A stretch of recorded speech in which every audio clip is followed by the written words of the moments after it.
ಎರಡನೇ ಗಂಡನ ಸಹವಾಸದಿಂದಾಗಿ ಇಲ್ಲೋರ್ವ ಮಹಿಳೆ ತನ್ನ ಹೆತ್ತ ಮಗುವನ್ನೇ ಕೊಲೆ ಮಾಡಿದ್ದಾಳೆ. ಈ ಘಟನೆ ಏನು ಅಂತ ಹೇಳ್ತೀನಿ ಕೇಳಿ.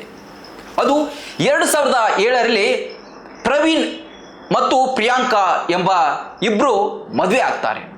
ಮದುವೆ ಆದ ನಂತರ ಅವರಿಗೆ ಇಬ್ಬರು ಮಕ್ಕಳು ಕೂಡ ಜನನ ಆಗುತ್ತೆ. ಮೊದಲನೆಯ ಮಗಳು 17 ವರ್ಷದವಳು, ಎರಡನೇ ಮಗು ಈಗ 6 ವರ್ಷದವಳು ಇದ್ಳು.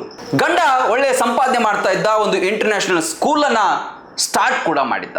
ಇಲ್ಲಿ ಪ್ರಿಯಾಂಕಾ ಕೂಡ ವಕೀಲಿಯಾಗಿ ಕೆಲಸವನ್ನು ಮಾಡ್ತಾ ಇದ್ಳು. ಸುಖವಾದಂತಹ ಸಂಸಾರ ನಡೀತಾ ಇತ್ತು. ಆದರೆ ಸುಮಾರು 19 ವರ್ಷಗಳ ನಂತರ ಅಂದರೆ 2025ರಲ್ಲಿ ಪ್ರಿಯಾಂಕಾಗೆ ಒಬ್ಬ ಪರಿಚಯ ಆಗ್ತಾನೆ. ಆತ ಯಾರು ಅಂತ ಹೇಳಿದ್ರೆ ಆಕೆಯ ಹಳೆಯ ಕಾಲೇಜಿನ ಕ್ಲಾಸ್ಮೇಟ್. ಕಾಲೇಜ್ ಡೇಸ್ಗಳಲ್ಲಿ ಆತ ಗೆಳೆಯ ಆಗಿರ್ತಾನೆ. ಈಗ 2025ರಲ್ಲಿ ಆತನ ಪರಿಚಯ ಆಗುತ್ತೆ. ಆತ ಈಗ ದೊಡ್ಡ ರಿಯಲ್ ಎಸ್ಟೇಟ್ ಉದ್ಯಮಿಯಾಗಿರ್ತಾನೆ, ಕೋಟಿಗಟ್ಟಲೆ ಸಂಪಾದನೆ ಮಾಡಿರ್ತಾನೆ. ಪ್ರಿಯಾಂಕಾಗೆ ಯಾವುದೋ ಒಂದು ಕೆಲಸದಲ್ಲಿ ಸಹಾಯ ಮಾಡೋದಕ್ಕಂತ ಬಂದಂತಹ ಮೋಹನ್ ಅಂದ್ರೆ ಆಕೆಯ ಗೆಳೆಯ ಆಕೆಯನ್ನ ಹೇಗೋ ಪುಸಲಾಯಿಸಿ ಮನವೊಲಿಸಿ ಆಕೆಯನ್ನು ತನ್ನ ಬುಟ್ಟಿಗೆ ಬಿಡಿಸ್ಕೊಂಡು ಬಿಡ್ತಾನೆ.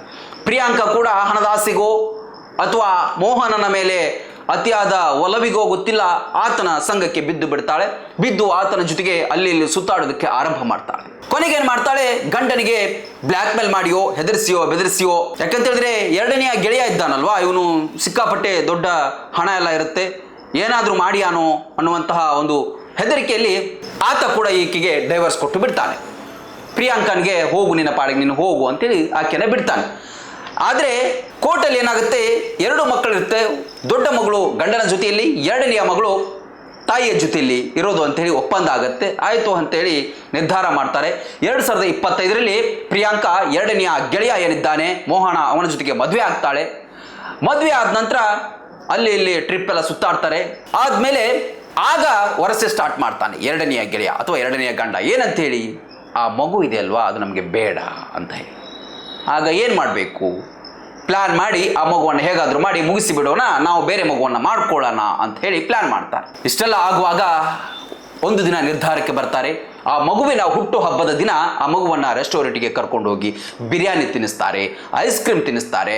ಇದೆಲ್ಲ ಆದಮೇಲೆ ಮನೆಗೆ ಕರ್ಕೊಂಡ್ಬರ್ತಾರೆ. ಕರ್ಕೊಂಡು ಬಂದು ಆದ ತಕ್ಷಣ ಮಗುವಿಗೆ ಹುಷಾರಿಲ್ಲ ಅಂತೇಳಿ ಆಸ್ಪತ್ರೆಗೆ ಕರ್ಕೊಂಡು ಹೋಗ್ತಾರೆ. ಆಗಾಗಲೇ ಮಗು ಸತ್ತೋಗಿದೆ ಅಂತ ಹೇಳಿ ವೈದ್ಯರು ಹೇಳ್ತಾರೆ.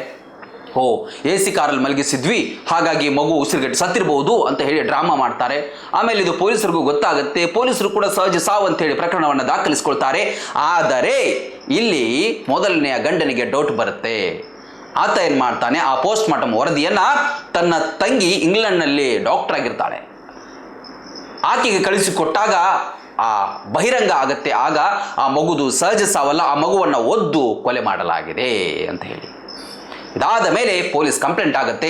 ಆಮೇಲೆ ಪ್ರಕರಣ ವಿಚಾರಣೆ ಮಾಡಿದಂಥ ಪೊಲೀಸರು ಕೂಡ ಆಕೆಯ ಎರಡನೆಯ ಗಂಡನನ್ನು ಅರೆಸ್ಟ್ ಮಾಡಿದ್ದಾರೆ, ಬಾಯಿ ಬಿಡಿಸಿದ್ದಾರೆ. ಆಮೇಲೆ ಪ್ರಿಯಾಂಕಾ ಕೂಡ ಅದರಲ್ಲಿ ಭಾಗಿಯಾಗಿದ್ದಾಳೆ ಅನ್ನೋದು ಗೊತ್ತಾಗಿದೆ. ಹಾಗಾಗಿ ಇಬ್ಬರು ಕೂಡ ಇದೀಗ ಪೊಲೀಸರ ಅತಿಥಿಯಾಗಿದ್ದಾರೆ.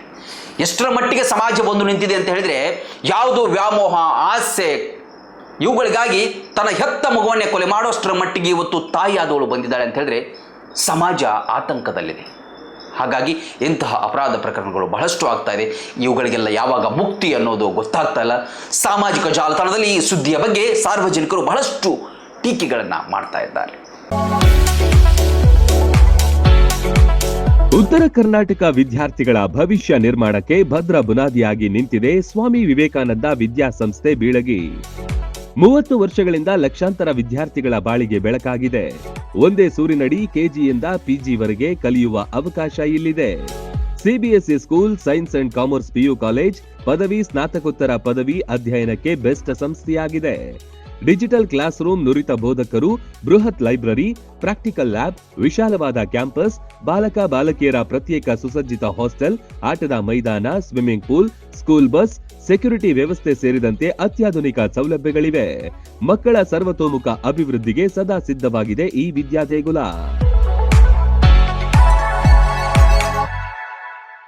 ರನ್ ಟಿವಿ ನ್ಯೂಸ್ ವಿಡಿಯೋಸ್ ನೋಡಲು ಸಬ್ಸ್ಕ್ರೈಬ್ ಮಾಡಿ, ಬೆಲ್ ಐಕಾನ್ ಪ್ರೆಸ್ ಮಾಡಿ.